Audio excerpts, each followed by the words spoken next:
Season's greetings, my dear viewers. Today on my general talk show, I have a very special guest to introduce to you all. Some of you may know him for being in pretty much every Marvel movie nowadays. Some of you may know him for creating such icons such as Hulk, Spider-Man, or Thor.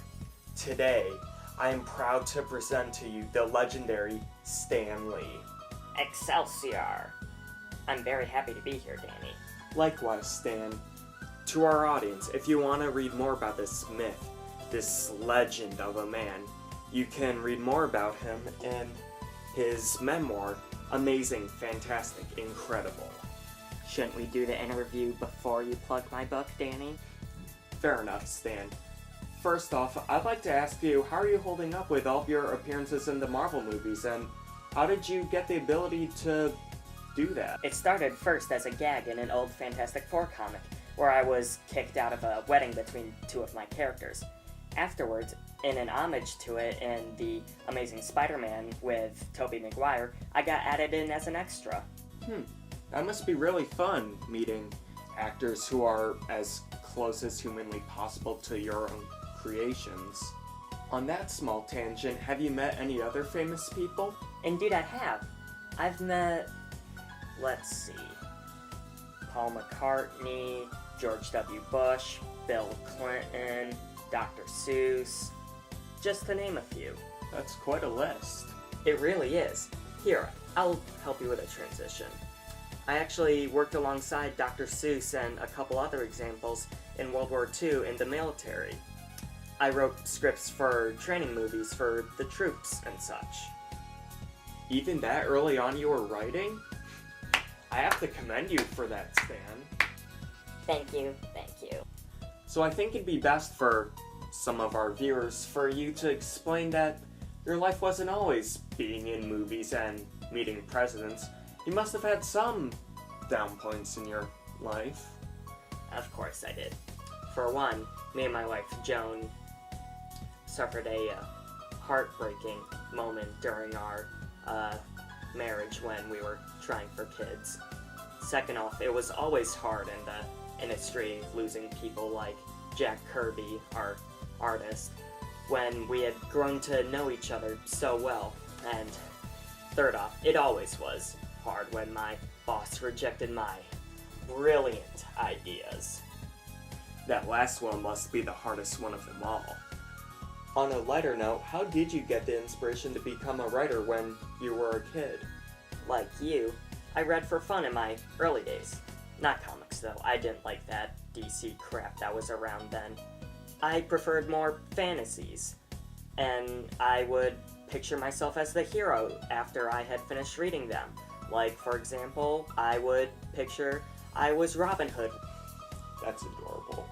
Speaking of DC, what was it like being offered jobs by them or even meeting some of them face to face? It was awkward sometimes, especially when they were taking me out to dinner. And you can imagine how I reacted when they invited me to work at DC as a writer.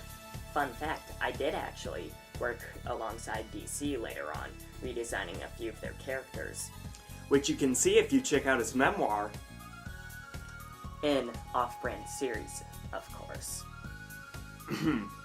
So, now that we're on the topic of comics, was Marvel always the way it was as we see it today? No, actually. You see, first we started out as Atlas Comics. After that failed, we sort of bounced in between different ownership companies and stuff like that for a while, aka a couple decades. But it eventually all worked out. Atlas sounds cool. It reminds me of that one Greek mythological figure. I don't know if that's what it was meant to be in homage to, but certainly you guys did become titans in your industry. Indeed we did.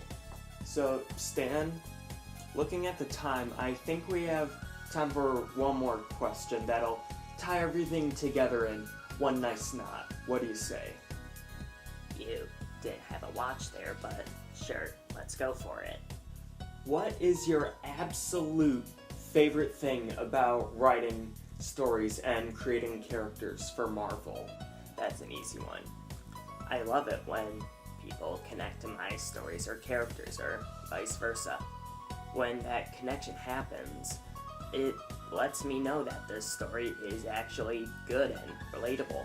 I don't think we could end on a more perfect note. Thank you, Bootleg Stanley, for joining us. Thank you. The pleasure's all mine.